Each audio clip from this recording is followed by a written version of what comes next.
If you've watched Eurovision at any point in the last 5 years, you will have seen this man on screen.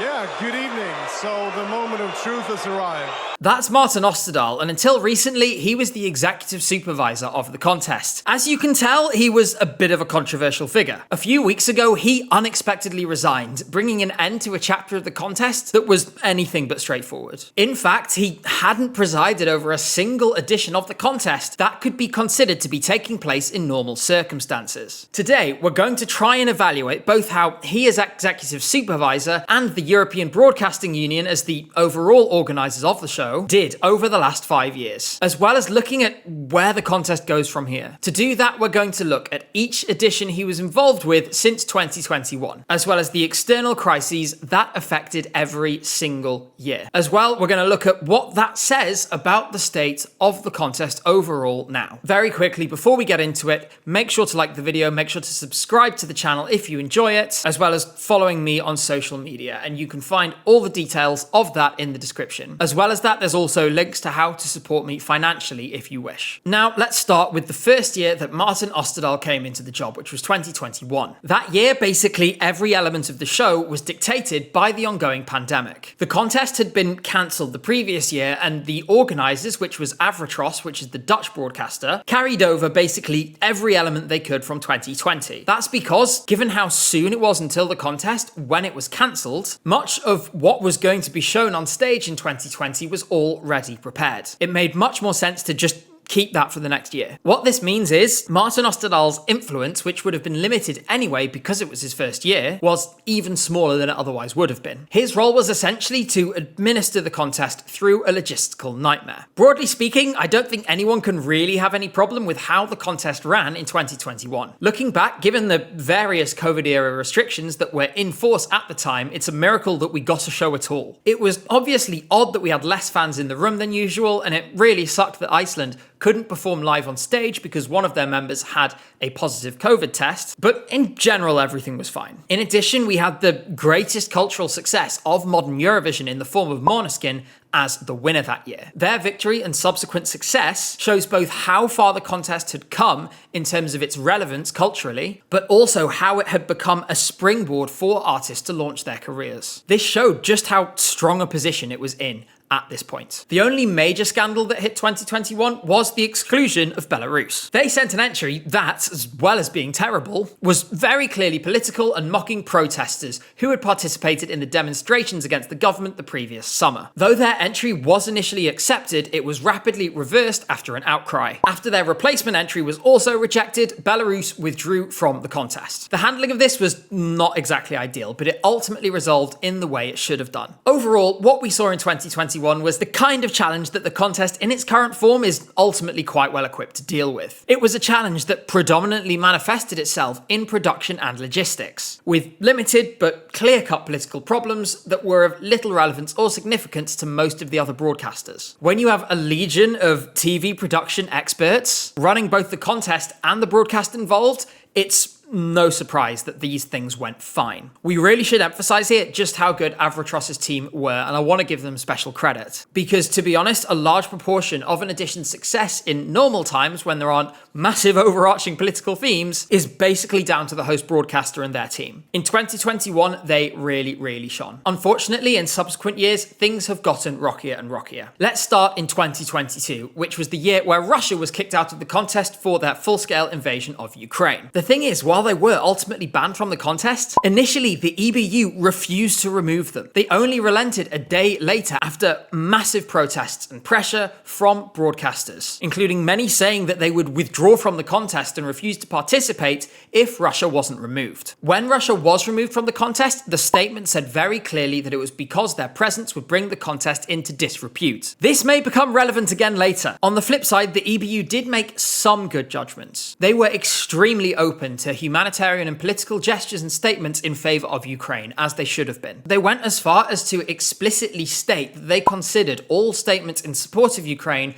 as humanitarian in nature, and therefore permitted within the contest's rules. Once again, we're going to need to remember this one for later. Another unexpected problem that the EBU had to deal with was one of the biggest cheating scandals in modern Eurovision history. In one of the semi-finals, 6 juries were caught colluding with each other in order to give the other 5 maximum points. After the contest, the EBU published in great detail all of the evidence that showed that this colluding had taken place. To this day, none of the broadcasters or juries involved have admitted any fault. But to be clear, the statistical likelihood of these countries voting in this way, which is so different to their usual voting patterns and the voting patterns of everybody else in the semi-finals, is astronomically small, and it's clear as day that they were cheating. They were caught red-handed by the EBU, and the EBU did the right thing in being super transparent about what they found. Whether the subsequent decision to remove juries from the semi-finals altogether was justified is one that I'm still not really sure about. To be honest, I'm leaning towards it being a mistake, but ultimately, if you can't secure the juries and you can't make sure they're going to vote fairly, then it is probably right to remove them from the section of the show that only requires you to finish 10th in order to move forward. Broadly speaking though, overall 2022 was handled well. The flip-flopping that was done on the exclusion of Russia was an unnecessary own goal, but it could be argued that this was actually a problem of communication. The EBU has a series of arcane procedures that it has to follow in order to do basically anything. In the case of the exclusion of Russia, this meant making a recommendation from the committee that governs the contest, this is known as the reference group, then referring it to the executive board of the EBU to approve it. That's 2 separate committees. These things take a day or 2, even when you're moving at maximum speed. Therefore, a slight delay would be understandable. What I don't understand is why the public line while this was going on was Russia is still in the contest. It would have been much better to simply say we are urgently discussing this matter and we'll come back to you very soon. That way you buy yourself a couple of days to gauge the opinion of your members, pull together the relevant committees and make the relevant decisions, and then come to the same decision without the embarrassing miscommunication first. The subsequent good treatment of pro-Ukrainian sentiment in the contest, I think, undid a lot of this reputational damage. But it would have been a good opportunity to review, firstly, how decisions are taken, because going through 2 committees is ridiculous, and number 2, how those decisions are communicated and what you do while you're working on them. Unfortunately, that opportunity wasn't taken, and we'll see more about that in a minute. On the flip side, there was a lesson on how to do things right here as well. After the disqualification of those 6 juries, that transparent and open approach from the EBU about what evidence there was and why they did it was exactly the right thing to do. What followed this was 2023, and that was the last year that most people would consider to have a vaguely normal Eurovision. That said, there were some strange things, none more so than the fact that Ukraine, despite the fact it had won the previous year,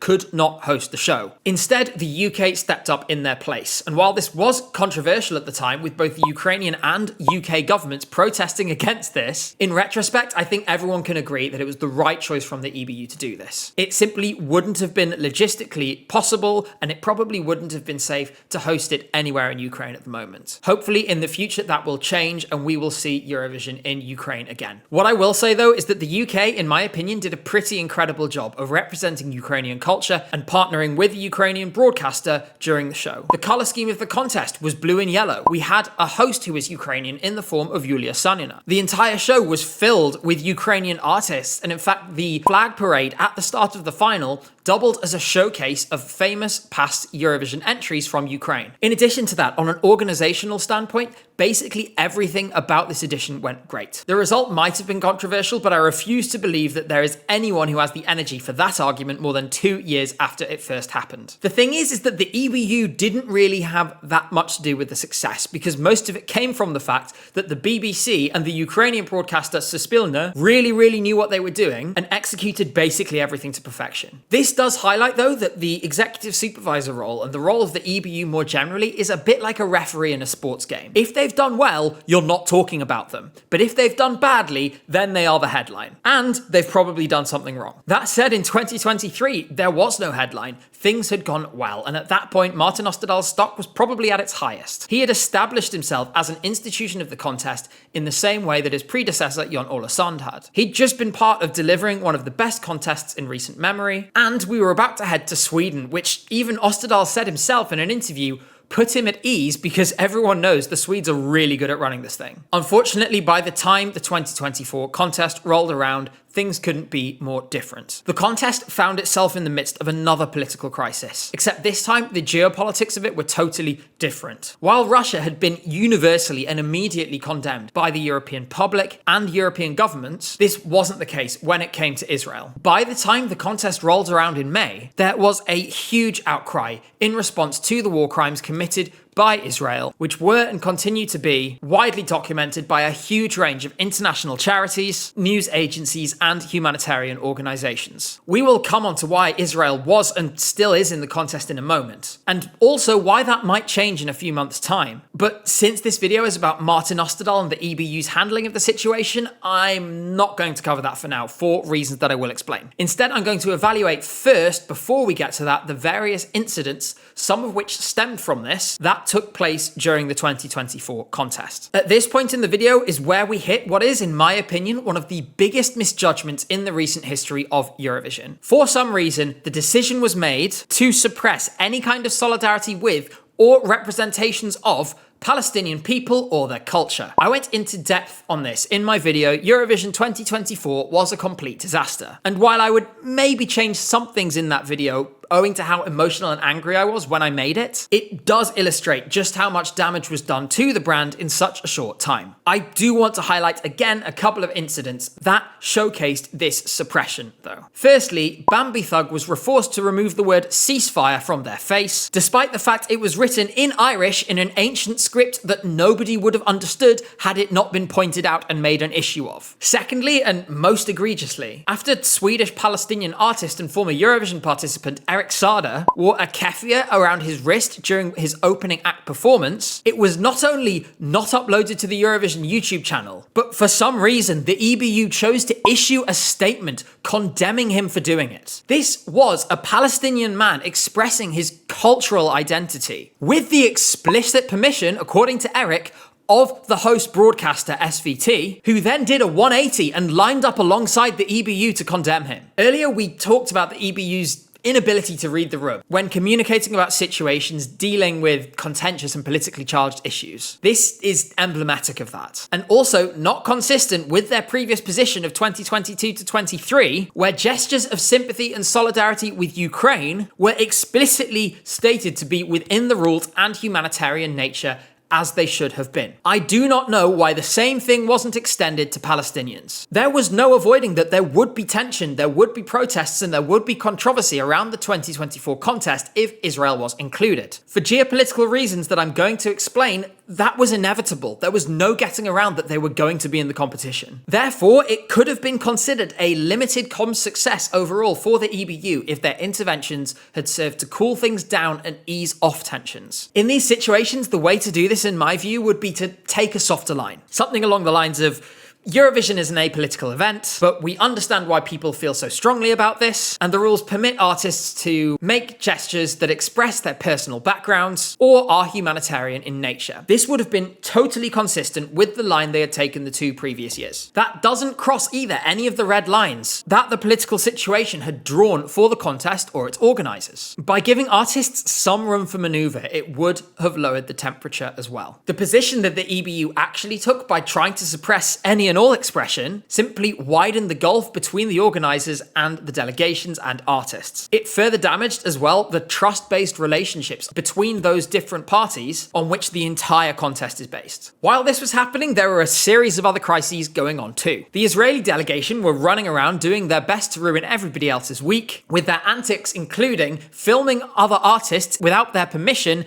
and then uploading the footage to Instagram with derogatory captions, covertly filming accredited press in the press center smoking area, and their commentators insulting artists and advising against voting for certain countries live on air. The delegation was eventually moved out of the delegation area to a separate room. One small line of defense for the EBU here that we didn't learn about until later was that they did issue a written warning to the Israelis during the week. Of course, there is another elephant in the room here, and that was the fact that 2024 was also the year where Joost Klein was disqualified. Once again, the way this was handled was extremely messy. I'm past the point of discussing any further what actually happened on the incident, beyond the fact that there was an incident of some description where Joost took exception to being filmed after his performance. In his view, and the broadcaster Avratros's view, this was in direct contravention of an agreement that they had with the EBU. The EBU, meanwhile, deny that any such agreement existed. We've discussed this at great length, and to be honest, both Joost and Avratros have moved on at this point. What's more relevant for this video is the before and the after, the environment that led to the tensions raising to the point that something like this could happen, and of course the response that followed. Firstly, the environment was just objectively not good backstage, and that wasn't just limited to factors around Israel's participation. For some years now, there has been something of an open season or a free-for-all on artists that wasn't really healthy for anyone. They had cameras in their faces at all times. As well as that, they had extremely busy schedules, and there was basically not a moment's peace for the entire Eurovision week for anyone who was on stage. The upshot of that is everyone was extremely stressed, and it meant that a flashpoint like the one that we saw was much more likely to occur. Avratros had already raised concerns with the EBU about the backstage environment multiple times just that week. The second element here was the response. We went through a limbo for 24 hours between Joost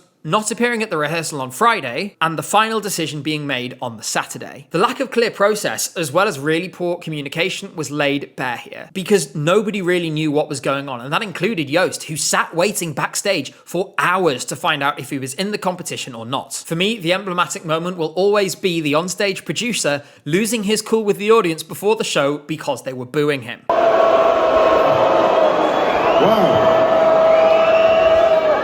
I don't recognize this. I've been doing Eurovision for many years. Eurovision is, both for artists and all of the volunteers and paid staff involved, a workplace, first and foremost. In a normal workplace, had an incident like this occurred, there would have been a full investigation and it would have taken time to complete. In a Eurovision context, this would have been possible. Perhaps the most appropriate outcome would have been to allow the Netherlands to participate in the final using a pre-recorded version from the semi-final 2 performance that had already taken place. That way, you could have Joost and the Dutch delegation off-site and ensure that you have the two parties in this dispute completely separate from each other. Then, once the contest is over and emotions have settled down a bit, you can have more of a clear-cut investigation, and then measures can be taken. That didn't happen. Admittedly, the fact that it got reported to the police, who later dropped it, did complicate things, but it still would have been possible to take things down this route. All of these incidents, when you bring them together, shine a light on a few key issues. The contest was unable to respond effectively or make accommodations for political issues that were contentious and led to disagreement between members. In addition to that, artist welfare had been neglected for some years now, as everybody now acknowledges, and there weren't clear processes in place for how to deal with issues that did occur. What I think is at the core of all of these, more than anything else, is that the Eurovision Song Contest is clearly chronically understaffed. This extends to basically every department. It's no coincidence that after Eurovision 2024, an independent report came to the conclusion that the executive supervisor role had just gotten too big. In addition, a whole infrastructure needed to be built around artist welfare. The same goes for stuff like comms, where you have a relatively small team of people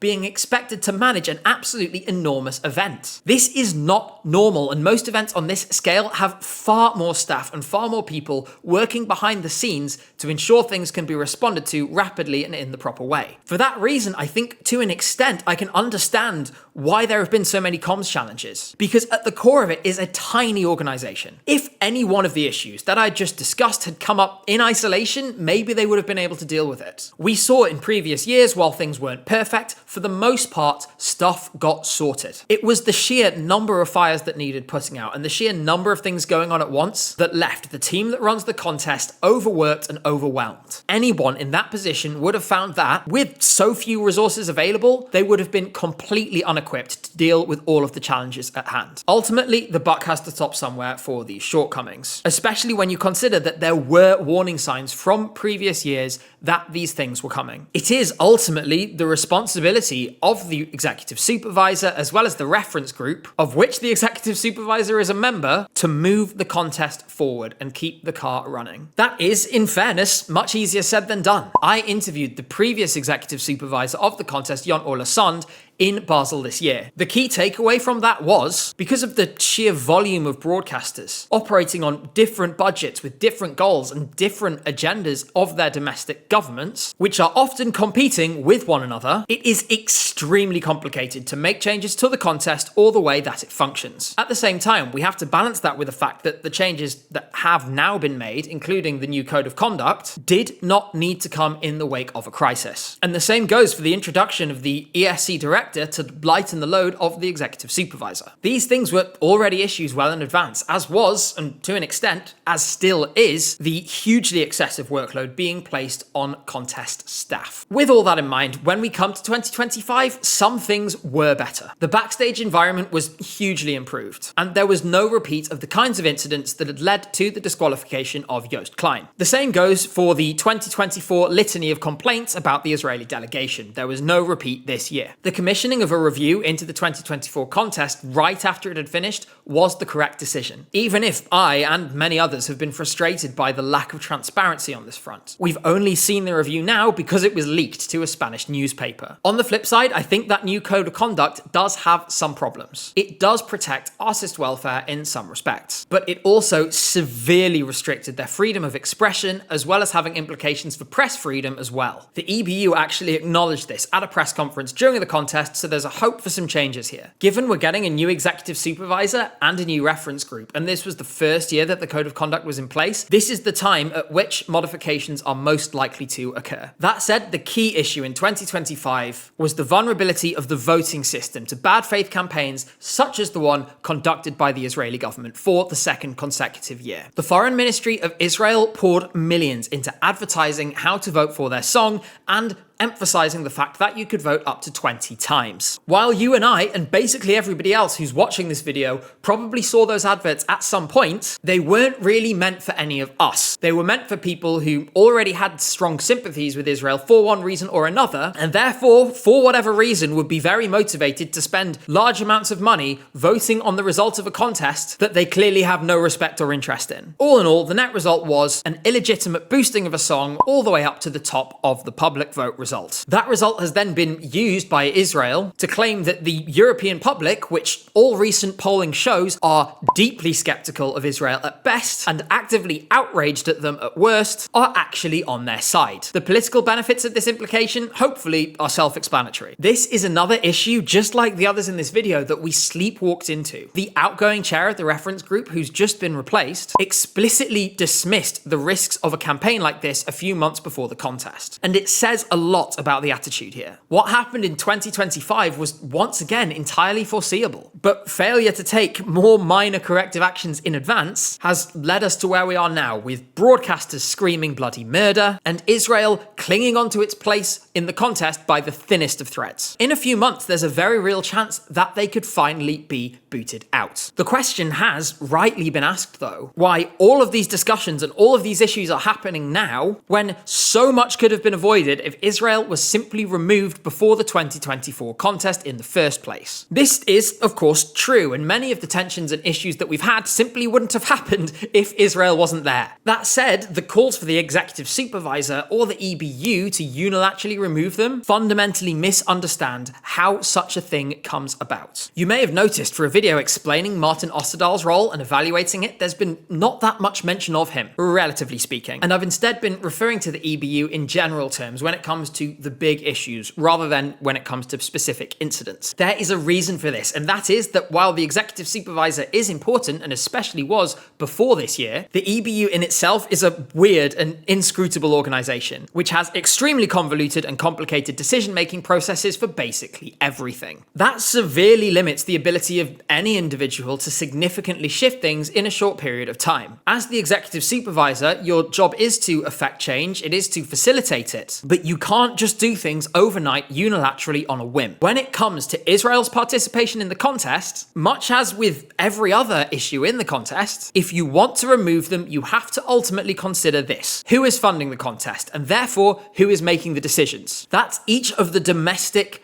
broadcasters, all of whom, with the exception of Luxembourg, are publicly owned, or at the very least state-funded. For many of these, especially in the cases of some of the biggest financial contributors to the contest, such as the UK and Germany, calling for Israel's exclusion would directly contradict the geopolitical positions of the states those broadcasters represent, because those states are continuing to provide material support for Israel. In an era where public broadcasting is under constant attack, mostly from the right, this is simply not a fight that the broadcasters could afford to pick. The reality is it would endanger their very existence to go against the states that they represent in this way. In many cases, the leadership of these broadcasters, and I'm mostly thinking about Germany here, very much share the view of their national government on this matter. I'm saying all of this simply to inform on how these things work. Hopefully, if you've made it this far, you probably can tell that my personal view is that Israel should be nowhere near Eurovision right now. But this is how it works, and it's also why they're still in the competition. In many ways, what has happened recently has only served to prove this point further. As public opinion has turned away from Israel more and more, and as European countries have expressed more and more misgivings with the way they're behaving in Gaza, broadcasters have gotten bolder. For some, it's very easy. The Spanish government has explicitly called for Israel to be removed from the competition. Therefore, it's very easy for the Spanish state broadcaster to do the same. For others, the domestic governments have not been so blatant. But there is now enough wiggle room that calling for exclusion, either publicly or privately, has now become politically acceptable. I do also think that this is being enabled by the blatant nature of the fake televotes of the last 2 years. The reason we know all this is because at the recent meeting of the EBU's General Assembly, yes, yet another committee, Israel's participation in the contest was up for debate. Israeli media reported afterwards that it was only thanks to the intervention of Germany, Austria, Switzerland, and the UK that a vote on their participation in 2026 did not take place. Instead, it was delayed, and it's going to take place later this year. All of this is to say, the EBU itself cannot make a decision like that, and it takes a lot of time and frustration for the organisation to do this in any situation that isn't extremely politically straightforward, as the decision to remove Russia was in 2022. The EBU's position is simply an aggregate of all of the broadcasters that make it up, with some positions being maybe accentuated if the countries that hold those positions have a position on the reference group. As it happens, the reference group that was just elected has the Spanish broadcasters representative chairing it, with representation additionally from Portugal and Iceland. That's 3 broadcasters, all of whom are skeptical of Israel's continued participation. All along, I've said that the key thing here is for domestic governments' positions to change, and therefore more general domestic campaigns on a political level when it comes to this issue are the most effective thing on changing the position of Israel in the competition. All of the campaigning that has gone on over the last 2 years, and everything that we've seen on our TV screens every single day, has now led to things starting to change in the EBU as well. I can't help but wonder whether the choice to delay things a few months when it comes to voting on Israel's participation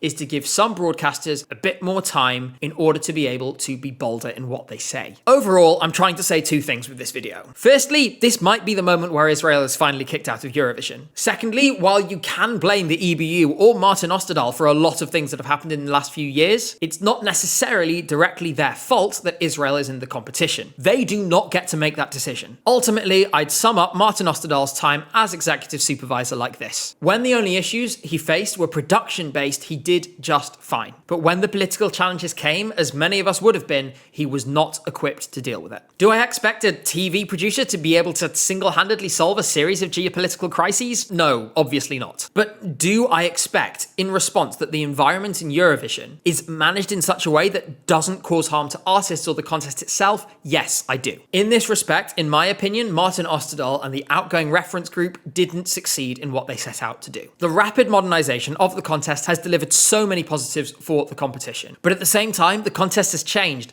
far faster than the people who are running it can keep up. That's a challenge that's on the ESC director and on whoever Martin Osterdahl's replacement is to solve. Honestly, I don't envy them, but I wish them luck for all of our sakes. With that, we've come to the conclusion of this video, and sorry for the gap since the last one, it's because I was on holiday. Now I've had a few weeks to get my energy back, I'm back on the horse and we'll be back again hopefully in 7 days' time. As always, make sure to like the video, make sure to subscribe to the channel if you enjoyed it. Don't forget about the socials, and the Patreon link is in the description. For now, take care, and I'll hopefully see you again very soon.